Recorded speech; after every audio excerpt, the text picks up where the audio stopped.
Hello বন্ধুরা, আমি তোমাদের মেঘা দিদি। কেমন আছো তোমরা সবাই? আশা করি অনেক অনেক ভালোই আছো। আর তোমাদের ভালোবাসায় আমিও অনেক ভালো আছি। কারণ তোমরা আমাকে যে পরিমাণে ভালোবাসা দিয়েছো এবং সাপোর্ট দিয়েছো তা আমি কোনোদিন ভুলতে পারবো না। তাই তোমাদেরকে মজা দেওয়ার জন্য আবারও একটি নতুন গল্প নিয়ে হাজির হলাম। গল্পটি শোনার মতো আশা করি তোমাদের রোমাঞ্চিত করে দেবে। তোমরা হাতের কাজ ফেলে সবাই হেডফোন নিয়ে বসে যাও। যদি আমার গল্প শুনে মজা পাও তাহলে অবশ্যই আমার চ্যানেলটি সাবস্ক্রাইব করবে। তো চলো বন্ধুরা, আমরা কথা না বাড়িয়ে আসল গল্পে চলে যাই। আমার স্বামী রোজ রাতে আমাকে পাত্তা না দিয়ে আমার স্বামীর বড় ভাইদের বউয়ের ঘরে চলে যেত। আমার স্বামী তার বড় ভাইয়ের বউয়ের ঘরে যাওয়ার পর থেকেই দিদির কান্নার আওয়াজ শোনা যেত। আমি অনেক অনেক জিজ্ঞাসা করার পরও আমার স্বামী আমাকে কিছুই বলতো না। আর আমার স্বামীর বড় ভাইয়ের বউয়ের ঘরেই সে থাকত। একদিন আমি তার ঘরে লুকিয়ে দেখি যে তারা দুইজন। তো আমার নাম রুমনা। আমি অনেক ছোট একটা ধনী পরিবারের মেয়ে ছিলাম না। আমার বাবা একটা ছোট্ট চাকরি করে আমার আর আমার বড় ভাইয়ের লালন পালন করতেন। আসলে আমাদের ছোটবেলায় আমাদের মা আমাদের ছেড়ে চলে গিয়েছিলেন। তারপর থেকে আজ অবধি আমাদের বাবাই আমাদের দেখাশোনা করেছেন। আমরা দুই ভাই বোন অনেক বেশি পড়াশোনা করতে পারিনি। কারণ আমাদের বাবার কাছে এত পয়সা ছিল না যে আমাদের বেশি দূর পর্যন্ত পড়াশোনা করাতে পারেন। কিন্তু ক্লাস 1-2 পর্যন্ত আমি গ্রামের স্কুলে পড়েছিলাম। তারপর আমি ঘর সামলাতে থাকি। আর আমার বড় ভাই সুরেশও একটা বেসরকারি চাকরি করত। দিন মোটামুটি ভালোই চলছিল ভাইয়ের উপার্জনের ফলে। আমার বাবারও কিছুটা সাহায্য হয়ে যেত। আসলে বাবার উপার্জন এতটাই কম ছিল যে সেই পয়সায় ঠিক করে আমাদের সংসার চলত না। কিন্তু যবে থেকে আমার ভাই উপার্জন করতে শুরু করেছে তবে থেকেই আমাদের ভালোভাবে সংসার চলতে শুরু করে। তারপর থেকে আমাদের জীবনে ভালো দিন আসতে শুরু করে। কারণ ভাইয়ের উপার্জিত টাকার পরিমাণ অনেকটাই বেশি ছিল। তবে সমস্যা একটাই ছিল যে সে একটু বেশি রাগী ছিল। আর খারাপ কাজে পড়তে শুরু করেছিল। প্রায় দিনই আমাদের বাড়িতে নানা রকমের লোক আসত। কিন্তু আমার বাবার কিছুই করার ছিল না। কারণ আমরা তাকে অনেক বোঝানোর চেষ্টা করেছিলাম। কিন্তু সে বোঝার মানুষ ছিল না। এই জন্য আমরা এটা ভেবে ভেবে অস্থির হয়ে যাচ্ছিলাম যে কিভাবে তাকে বোঝানো যায়। ঠিক তখন একদিন আমার মামা আমাদের বাড়িতে আসেন। তখন তিনি বলেন আমাদের তার বিয়ে দিয়ে দেওয়া উচিত। তাহলে সে একদম ঠিক হয়ে যাবে। আমরা মনে করি মামার কথা ঠিক। তার বিয়ে দিলে হয়তো তার ব্যবহারে পরিবর্তন আসবে। হয়তো সে এসব ভুল জিনিস থেকে বেরিয়ে আসতে পারবে। এইসব কিছু ভেবে আমার বাবা আমার মামাকে বলেন একটা ভালো পাত্র খুঁজে দাও যাতে আমার ঘরে খুশি আসে আর তার এইরকম ব্যবহার থেকে আমরা মুক্তি পেতে পারি। মামা অনেক চেষ্টা করে একটা পাত্র খুঁজে বের করেন এবং বলেন পাত্রটা অনেক ভালো। মেয়ে অনেক ভদ্র। মেয়েটা অনেক বেশি দূর পর্যন্ত পড়াশোনা করেনি, কিন্তু সে তোমার সংসার অনেক ভালো করে সামলাতে পারবে। এই জন্য আমার বাবা বলেন আমাদের কোনো জিনিসের দরকার নেই। শুধু সেই মেয়েটা ভালো হলেই হবে যাতে সে আমার ছেলের আর আমার সংসারটাকে সামলে নিতে পারে। তখন মামা বলেন আমরা রুমনার বিয়েটা ঠিক করে দিই। কারণ তোমার তো সেই রকম জমানো টাকা নেই যে বারবার খরচা করতে পারবে। দুইজনের বিয়ে একসাথে হয়ে গেলে বিয়ের খরচ একসাথে শেষ হয়ে যাবে। বাবা বলেন না, এখনো রুমনার সেই বয়স হয়নি যে সে বিয়ে করে বৈবাহিক জীবন সামলাতে পারবে। সেই জন্য আমি কিছুদিন পরে রুমনার বিয়ে দেব। আর রইল বাকি সুরেশের কথা। নেহাত সে খারাপ কাজে পড়ে গেছে, সেই জন্য তাকে বিয়ে দিতে বাধ্য হচ্ছি। তাছাড়া ছেলেমেয়ের মধ্যে অনেক পার্থক্য হয়। ছেলেদের তো ঘর সামলাতে হয় না, উল্টে তার দেখাশোনা করার জন্য একটা মেয়ে চলে আসে। কিন্তু এই মুহূর্তে যদি আমি আমার মেয়ের বিয়ে দিয়ে দিই তবে সে হাজারো সমস্যার মধ্যে পড়ে যাবে। না জানি শ্বশুরবাড়ির ভিতরে তাকে কি কি করতে হবে। সেই জন্য কিছু সময় পরে আমি রুমনার বিয়ে দেব, এখন না। সব শুনে মামা বলেন কোনো সমস্যা না, যেমন তোমার ইচ্ছা। যাই হোক, এইসব ভেবে আমরা ভাইয়ের জন্য বিয়ের পাত্র দেখে অনেক ধুমধাম করে ভাইয়ের বিয়ে দিয়ে দিই। আমার বড় ভাইয়ের বিয়ের পর তো যেন আমাদের বাড়িটা অনেক সুন্দর হয়ে গিয়েছিল। কারণ বৌদি আসার পরে আমার ভাই সব খারাপ কাজ করা বন্ধ করে দেয়। সে খারাপ কাজের পাশাপাশি সব খারাপ অভ্যাসও ছেড়ে দেয়। আর সে অনেক মন দিয়ে নিজের কাজকর্ম করতে শুরু করে এবং সব বাড়ির দায়িত্ব পালন করতে শুরু করে। ভাই আমার বাবাকেও কাজে যেতে বারণ করে দেয় আর বলে এখন আমি উপার্জন করি, তোমার এত ছোটখাটো চাকরি করতে হবে না। এখন বাবা সারাদিন বাড়িতে বসে আরাম করেন, বৌদি তার সেবা করেন আর ভাই মন দিয়ে চাকরি করে পয়সা উপার্জন করতে শুরু করে। যার জন্য আমাদের সংসার অনেক ভালোভাবে চলে যেতে থাকে, পাশাপাশি আমাদের টাকাও জমতে শুরু করে। এখন আমাদের সুখের দিন ছিল। এভাবেই দিনগুলো পার হতে থাকে। আস্তে আস্তে আমার আর বৌদির মধ্যে এত ভালো সম্পর্ক তৈরি হয়ে যায় যে আমরা বৌদি আর আমি কম, একে অপরের বোন বেশি ছিলাম।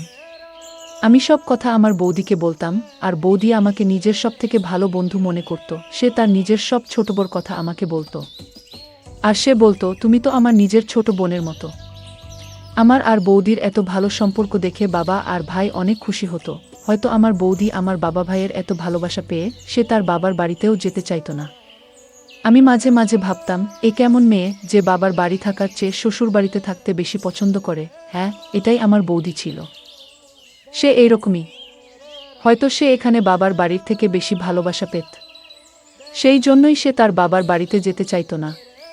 তাছাড়া তার সাথে এমন ব্যবহার করতে আমারও ভালো মনে হতো। আর তাছাড়া আমার বাবা আমাদের সবসময় বোঝাতেন, যেমন কর্ম করবে তেমনই ফল পাবে। আর যদি তুমি তোমার বৌদির সাথে ভালো ব্যবহার করো, তাহলে পরবর্তীকালে তুমিও শ্বশুরবাড়িতে গিয়ে ভালোভাবে থাকতে পারবে। এইভাবেই আমি সবার সাথে মিলেমিশে থাকতাম। এখন আমার মামা আবার আমাদের বাড়িতে এসে বললেন, এখন তো আর কোনো সমস্যা নেই। সুরেশের বিয়ে হয়েছে, অনেক দিন হয়ে গেছে। এখন আমাদের রুমনার জন্য পাত্র দেখা উচিত, কারণ এখন রুমনার বিয়ের বয়স হয়ে গেছে। তখন আমার বাবা বললেন, এখন আমার রুমনার বিয়ে দিতে কোনো অসুবিধা নেই, কারণ আমার ছেলে ঘর সামলে নিয়েছে, আর আমার সেবা করার জন্য আমার মেয়ের মতো একটা বউ এনেছে।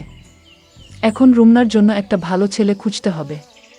তখন বাবা মামাকে বলেন, তোমার কাছে যদি কোনো ভালো পাত্র থাকে তবে তুমি বল। তাছাড়া আমার ছেলের জন্য তো তুমি পাত্র খুঁজে বের করেছিলে, আর পাত্রটা এত ভালো যে আমি আজও তার গুণগান করি। এই জন্য তুমি একটা ভালো পাত্র খুঁজে দাও। তখন মামা বললেন, খোঁজার কি দরকার আছে? আমার বন্ধুর ছেলেই তো আছে। তারা দুই ভাই, বাড়িতে মা বাবা আর দুই ভাই মিলিয়ে মোট 4 জন থাকে। ছোট ছেলে একটা বড় কোম্পানিতে ভালো মাইনের চাকরি করে, আর তার বড় ভাইও একটা ভালো চাকরি করে। আসলে তার বড় ভাইয়ের বিয়ে আগে থেকেই ঠিক হয়ে আছে। এজন্য ছোট ছেলের জন্য পাত্র খোঁজা হচ্ছে। ছোট ছেলের জন্য ভালো মেয়ে খুঁজে পাওয়া গেলে দুই ভাইয়ের একসাথে বিয়ে দিয়ে দেবে। সেজন্য তারা আমাকে পাত্রের জন্য বলেছে। তাই আমি রুমনার কথা তাদেরকে বলেছি। সেই জন্য আমার মনে হলো তোমার থেকে অনুমতি নেওয়া উচিত। বাবা বললেন, এতে মতো নেওয়ার কি দরকার আছে? তোমার যখন ইচ্ছা ছেলের বাড়ির লোকদের ডাকতে পারো, আমরা তৈরি আছি। মামা বললেন, ঠিক আছে, তবে কালকে ডেকে নেব। পরের দিন আমার স্বামী তার কিছু বন্ধুদের নিয়ে আমাদের বাড়িতে আমার জন্য পাত্র দেখতে আসে। আমার স্বামীর নাম ছিল রমেশ। রমেশকে দেখতে অনেক সুন্দর ছিল, আর ভালো পোশাক পরার জন্য তাকে আরও বেশি সুন্দর দেখাচ্ছিল। রমেশকে দেখে তো আমার হুঁশ উড়ে গেল। আমি বুঝতেই পারছিলাম না যে এত সুন্দর ছেলে আমাকে পছন্দ করবে কিনা। কিন্তু যখন নিজেদের মধ্যে কথা বলার জন্য আমাদের দুইজনকে একা জায়গা ছেড়ে দেওয়া হয়, তখন রমেশের কথা আমার মন ছুঁয়ে যায়। রমেশ এত মিষ্টি করে, এত ভালোভাবে কথা বলছিল যে মনে মনে আমি তাকে নিজের স্বামী হিসেবে স্বীকার করে নিয়েছিলাম। পাশাপাশি ভগবানের কাছে প্রার্থনা করছিলাম যেন কোনো রকমে আমাদের বিয়েটা হয়ে যায়, কারণ প্রতিটা মেয়েরই একটা স্বপ্ন থাকে যে তার স্বামী দেখতে সুন্দর হবে, ভদ্র হবে। আর এই সমস্ত গুণই রমেশের মধ্যে ছিল। আমি কি করে তাকে ছেড়ে দিই? তখন ভাবলাম, যদি আমার ভাগ্যে রমেশ থাকে তো নিশ্চয়ই তার সাথে আমার বিয়ে হবে। যাই হোক, তারা আমাকে দেখে বাড়ি চলে যায়। কিছুদিন পরে ফোন করে জানায় যে আমাকে তাদের অনেক পছন্দ হয়েছে। এইভাবেই আমাদের বিয়ে ঠিক হয়ে যায়। আমি আর রমেশ ফোনে কথা বলতে শুরু করি। এইভাবেই দিনগুলো কাটতে থাকে। রমেশের সাথে কথা বলতে আমার একটুও ভয় হতো না। আমি পুরোপুরি রমেশকে ভালোবেসে ফেলেছিলাম। এইভাবেই আমাদের বিয়ের দিন আসতে থাকে। আমাদের বাড়িতে আত্মীয়রা আসতে শুরু করে। আমার বড় ভাই বিয়ের দায়িত্ব অনেক ভালোভাবে সামলে নিচ্ছিল। সে কোনো জিনিসের অভাব রাখেনি, এত সুন্দর পরিবেশ তৈরি করেছিল, দেখে মনে হচ্ছিল মেয়ে নয় যেন ছেলের বিয়ে হচ্ছে। আমার বাবা আর ভাই আমার বিয়ে নিয়ে অনেক খুশি ছিল। বাবা বলল, আমি কখনো চাই না যে রুমনার এটা মনে হোক যে তার মা থাকলে আরও ভালো করে বিয়ে হতো। কিন্তু মায়ের অভাব তো সে চাইলেও পূরণ করতে পারবে না। তবে বাবা আমার জন্য এত কিছু করছিল যে আমি তার ঋণ কোনোদিন শোধ করতে পারবো না। কিন্তু এত আত্মীয় স্বজনের ভিডিও, মায়ের কথা আমার অনেক বেশি করে মনে পড়ছিল। আমি কাউকে বুঝতে দিইনি, কারণ আমি চাইনি যে সবার মন খারাপ হোক বা তারা অকারণেই চিন্তিত হয়ে পড়ুক। এজন্য সবার সামনে সবসময় হাসি খুশি থাকতাম, যাতে কেউ বুঝতে না পারে যে মায়ের কথা আমার খুব মনে পড়ছে। এইভাবে বিয়ের দিন চলে এলো, আমার রমেশের সাথে অনেক ভালোভাবে বিয়ে হয়ে গেল। আমি নিজের বাবার বাড়ি থেকে বিদায় নিয়ে শ্বশুরবাড়ি চলে গেলাম, অনেক আশা নিয়ে শ্বশুরবাড়িতে যাই। আমাকে খুব ভালোভাবে গৃহপ্রবেশ করানো হয়। অনেক নিয়ম পালন করার পর আমাকে কিছু মেয়েদের মাঝখানে বসানো হলো। তারা রমেশের গুণগান করছিল, তাদের কথা শুনে আমার খুব ভালো লাগছিল। কারণ এতদিন ধরে আমি নিজেও রমেশের মধ্যে এই গুণগুলো দেখেছি। আমি তখন শুধু অধীর আগ্রহে অপেক্ষা করছিলাম কখন রমেশের সাথে সময় কাটাব। অনেক অল্প সময়ের মধ্যেই আমাকে রমেশের ঘরে বসানো হলো। কিছুক্ষণের মধ্যেই রমেশ ঘরে এলো। তার আসার পরে আমরা নিজেদের মধ্যে কিছুক্ষণ কথা বলি। তারপর আমাদের নতুন জীবন শুরু হয়। পরের দিন আমি ঘুম থেকে উঠে সবার জন্য খাবার তৈরি করি। শ্বশুরবাড়ির সবার সাথে কাজ করতে থাকি।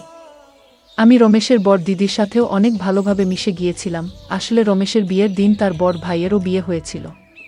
আমাদের দুইজনকে একসাথে গৃহপ্রবেশ করানো হয়েছিল। আমাদের দুইজনেরই আজ এই বাড়িতে প্রথম দিন ছিল। আমরা দুজনে মিলে একসাথে মিষ্টি বানালাম আর সবার মন জয় করে নিলাম। আমি এখন আমার স্বামীর বর ভাইয়ের বুদিকে নিজের বর দিদির মতো মানতে শুরু করেছিলাম। আমি তার সেবাও করতাম। আমার বুদিও আমাকে ছোট বোনের মতো আদর করত। আমরা দুজন বোনের মতোই ছিলাম, আর আমাদের মধ্যে অনেক ভালো সম্পর্ক তৈরি হয়ে গিয়েছিল। আমাদের এত ভালো সম্পর্ক দেখে বাড়ির লোকজনও অনেক খুশি ছিল। এদিকে দিনেশও কাজে যেতে শুরু করেছিল। এইভাবেই আমাদের দিনগুলো আনন্দে কাটছিল। কিন্তু কে জানত, এত খুশির মাঝখানে দুঃখের এত বড় পাহাড় ভেঙে পড়বে। একদিন একটি অ্যাক্সিডেন্টে আমার স্বামীর বড় ভাই এই পৃথিবী ছেড়ে চলে গেলেন। আমি তো কিছুই বুঝতে পারছিলাম না যে বাড়ির লোকেদের কিভাবে সামলাবো। সবাই যেন ভেঙে পড়েছিল। আর ভাঙবে নাই বা কেন? বিয়ের মাত্র 1 মাস হয়েছে, এর মধ্যেই আমার বুদি এত ছোট বয়সে বিধবা হয়ে গেল। আমার বুদির প্রতি খুব মায়া হচ্ছিল। আমি কিছুই বুঝতে পারছিলাম না কিভাবে তাকে সামলাবো। আমি কোনোমতে রমেশকে সামলাই আর তাকে বলি, এখন থেকে তোমাকে বুদির অনেক খেয়াল রাখতে হবে। আমাদের সেই জন্য কোনোভাবেই তার সামনে ভেঙে পড়লে চলবে না। সবসময় তাকে ভালো রাখতে হবে। রমেশ আমার কথা বুঝতে পারে। আমরা দুজনে মিলে বুদির খেয়াল রাখতে শুরু করি। আস্তে আস্তে সময় পার হতে থাকে। আমার স্বামীর বড় ভাইয়ের পৃথিবী ছেড়ে চলে যাওয়ার 1 বছর পেরিয়ে গিয়েছিল। বাড়ির সবাই বলছিল যে বিয়ের মাত্র 1 মাসের মধ্যে বুদির জীবন শেষ হয়ে গেছে। তার জীবন তো শুরু হওয়ার আগেই থেমে গেল। তাই সবাই মিলে ঠিক করলো বুদির আবার বিয়ে দেওয়া হবে, যাতে তার ভবিষ্যৎ জীবন সুখের হয়। বেচারির না কোনো সন্তান ছিল আর না স্বামী। সে একা কিভাবে এত বড় জীবন পার করবে? কিন্তু বুদি বলল, আমি যখন থেকে এই বাড়িতে এসেছি তখন থেকেই আমি আমার স্বামীকে কথা দিয়েছিলাম, যতদিন বাঁচব এই বাড়ির বউ হয়েই থাকব। আমি আমার এই কথা সারা জীবন পালন করব। তাতে আমার সন্তান থাকুক বা না থাকুক।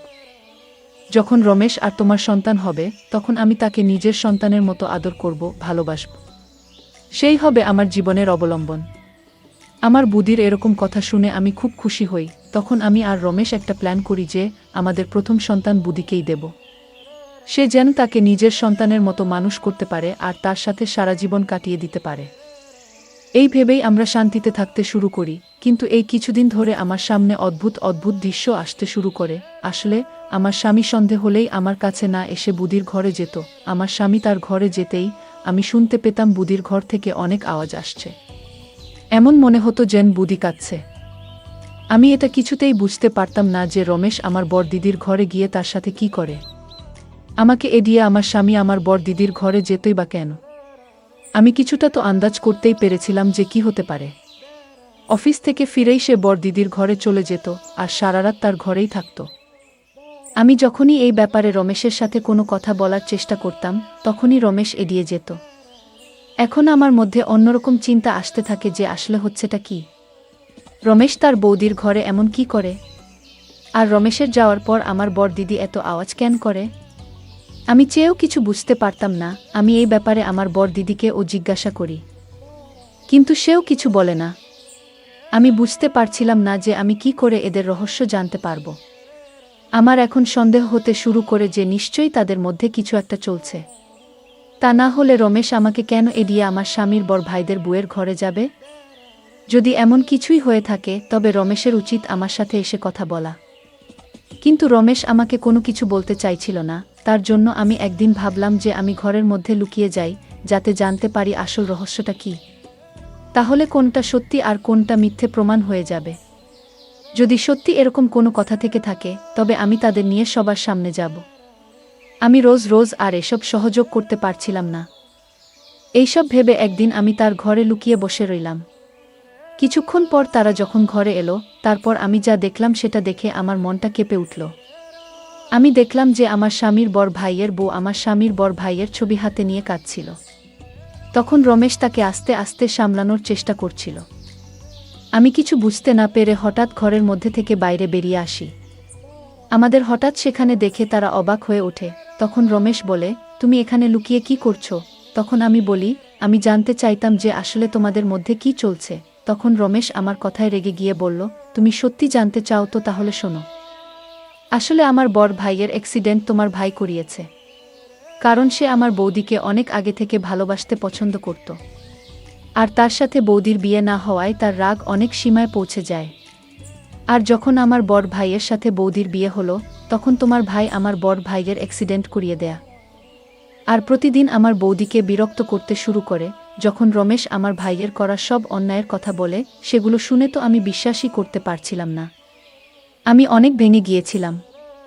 রমেশ আমাকে সামলে বলে, আমরা তোমাকে এই জন্য বলিনি যাতে তুমি কোনো রকম কষ্ট না পাও। আমরা এটা আগে থেকেই জানতাম। আমি রোজ রাতে ওই জন্য বৌদিকে বোঝাতে আসতাম, যে কোনোভাবে যেন রুমুনা এইসব কথা না জানতে পারে। আর এই ব্যাপারটাকে আমরা যে কোনোভাবে মিটিয়ে নিতে চাইতাম। আমরা চাইতাম যে তোমার ভাই নিজে থেকে বুঝতে পারে, কারণ দুই পরিবারের সম্পর্ক আমি কোনোভাবেই নষ্ট হতে দিতে চাইতাম না। রাগ আমারও হতো, সে আমার বড় ভাইকে শেষ করে ফেলেছিল।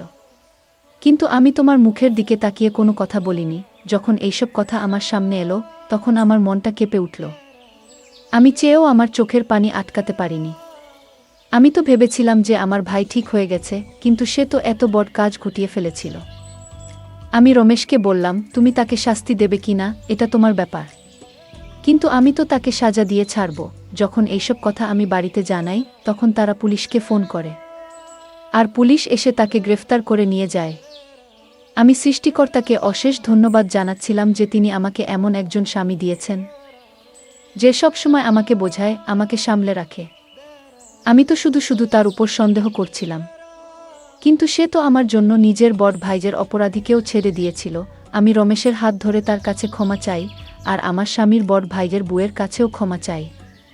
তখন আমার বড় দিদি বলে, যা হবার তা হয়ে গেছে। আমরা তোমাকে কথাগুলো জানাতে চাইনি, সেই জন্য রমেশ আমার ঘরে এসে আমাকে সান্ত্বনা দিত। আমরা চাইছিলাম না যে তোমার কোনো সমস্যা হোক, কারণ যখন তুমি জানবে যে এসবের পিছনে তোমার ভাইয়ের হাত আছে, তখন তুমি অনেক দুঃখ পাবে। এটা আমরা অনেক ভালো করেই জানতাম। আমি আমার স্বামীর বড় ভাইয়ের বুকে ধরে কাঁদতে থাকি। তখন রমেশ বলে, তুমি ঘাবড়ে যেও না। আমি রমেশের দিকে তাকিয়ে ভাবতে থাকি, এত ভালো স্বামী, যে আমাকে সবসময় সমস্যা থেকে বাঁচায়। আর আমি কি করে তাকে সন্দেহ করলাম, এখন আমার নিজের উপরও লজ্জা পাই। আর আমি রমেশ আর আমার স্বামীর বড় ভাইয়ের বউয়ের চোখের দিকেও তাকাতে পারছিলাম না লজ্জায়। বন্ধুরা, আজকের ভিডিওটা এখানেই শেষ করলাম।